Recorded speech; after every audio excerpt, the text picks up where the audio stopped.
What's up, everybody? Derek Anderson, the DA, and to answer the question right here that's on the screen, is Thor's box office a worrying sign for the MCU? The answer is yes. Yes, it is. And if you say anything else, you're kidding yourself and you're not telling the truth, because this is a big problem right now for Marvel. Yeah, the movie's going to make money. I already said that on the box office breakdown. It's going to make a ton of money. However, when you take a step back and you look at what the MCU has been, and now you're starting to see kind of the cracks in the seams. You know, I've said before, once you get away from like some of the main characters, you know, Robert Downey Jr. and Scarlett Johansson, you get away from the Russo brothers making your movies. You're not having James Gunn making your movies, and you just have kind of like characters that you're trying to build up. When you get away from that stuff, you start to see the problems. And that's where I'm at right now with the MCU. I think right now the MCU is just highly overrated for Phase 4. Not to say that Phase 4 has been a complete bust. There's been some good stuff in it, but more often than not, when you're watching Phase 4, you're just kind of getting this, I mean, did I really need to watch this?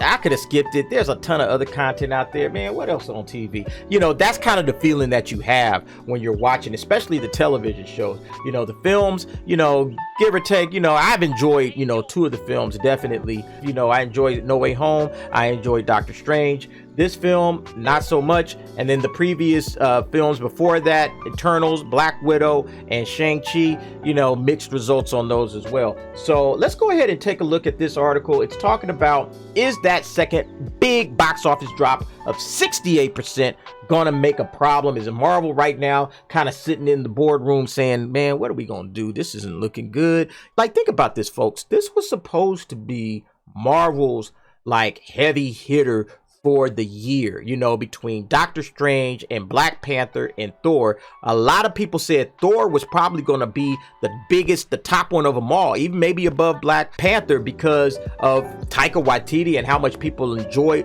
Thor Ragnarok. And now you're bringing Jane Foster back. This was supposed to be a humongous movie, and it seems like everybody just turned its back on it. So let's go ahead and check out this article. Thor Love and Thunder is continuing a not so good trend for the Marvel Cinematic Universe Phase 4, as it went through a huge box office drop during the second weekend. But this is something that the MCU should be worried about. Well, I absolutely think this is something that the MCU should be worried about. And I'm not going to spend a lot of time with this article, because it basically kind of says that they don't need to worry about nothing. It's the MCU. But you're starting to get diminishing returns on your biggest properties.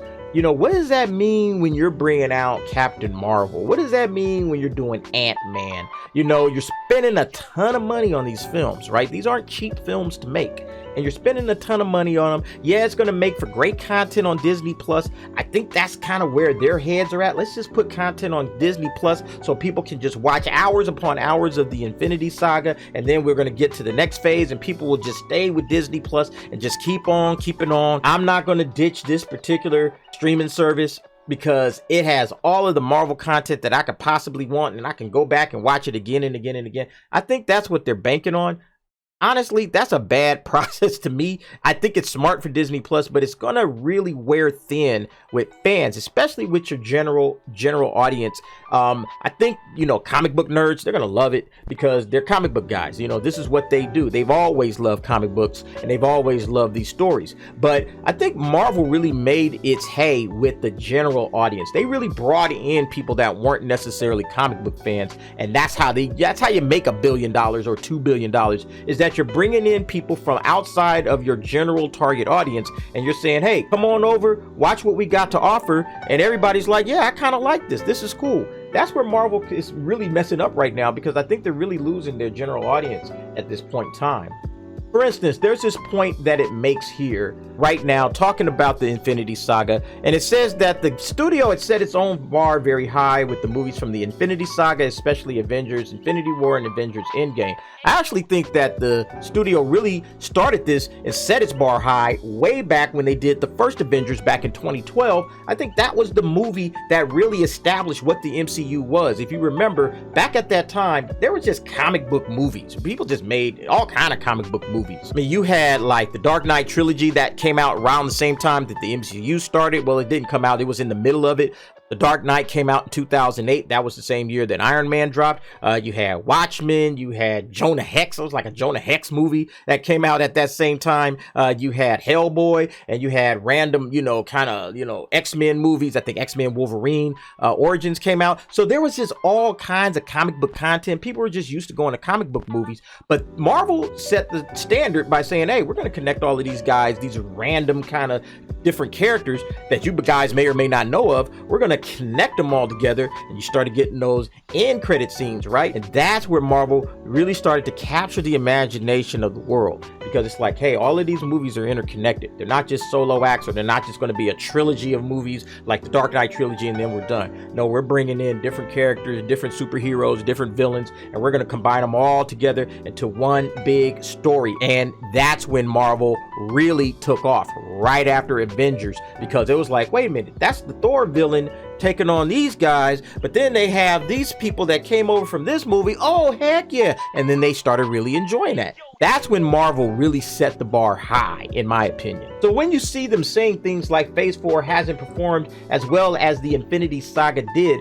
go back to that point where the Avengers first started. And that's kind of, in my opinion, where Phase 4 needed to start. We're going to take our foot off the gas. I know we've been going at a breakneck pace, with 3 movies a year, but we're going to take our foot off the gas. We're going to slow it down. We're going back to maybe 2 films a year and, maybe 1 show, and just let this thing kind of play itself out. But that's not what they did, and I did the video, and I'll link it above, where it's just too much Phase 4. Marvel has made 13 shows or movies in the last 18 months. Okay.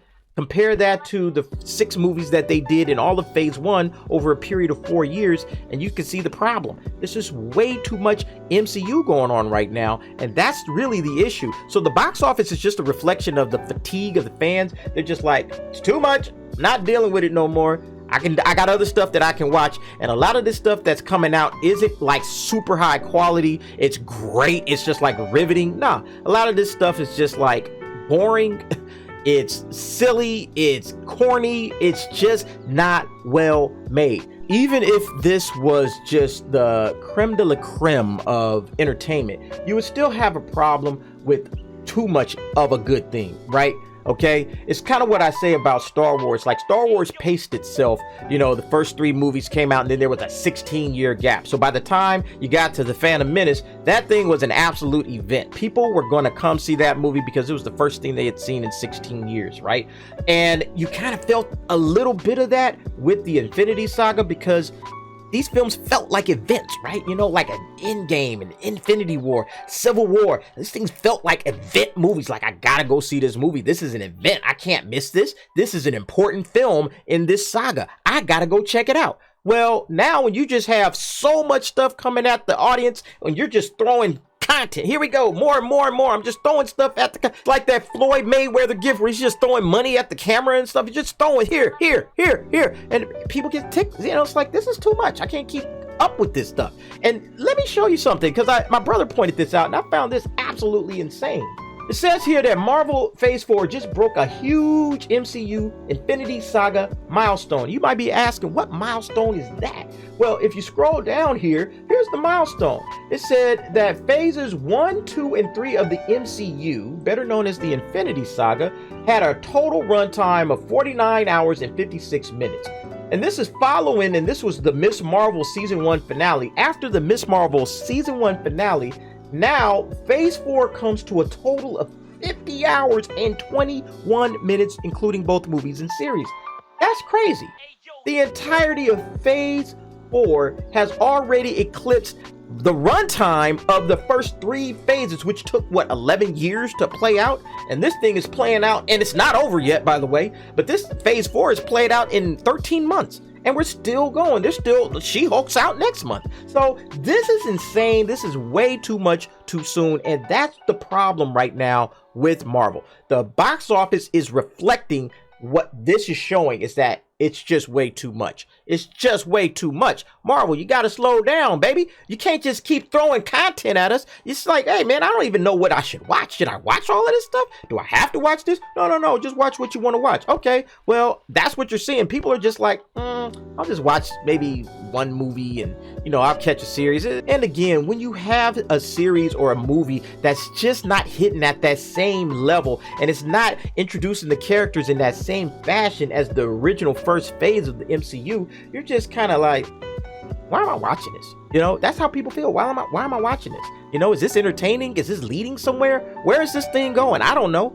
And that's the bar again that Marvel set to kind of have, hey, we got a plan. You got to wait for it. It's going to be awesome. You're going to see it. We're setting it up with the first one. You felt like they were setting something up with the first one. This one, it just, from Loki and how that series ran to Spider-Man No Way Home to Thor Love and Thunder to Moon Knight, Hawkeye, I don't know where any of this stuff is going. I can't feel it. I'm almost inclined to say, hey, everybody's just gonna have to wait until they come out with the one movie that you gotta watch. It's like, okay, that's the event, and now I'll go catch up.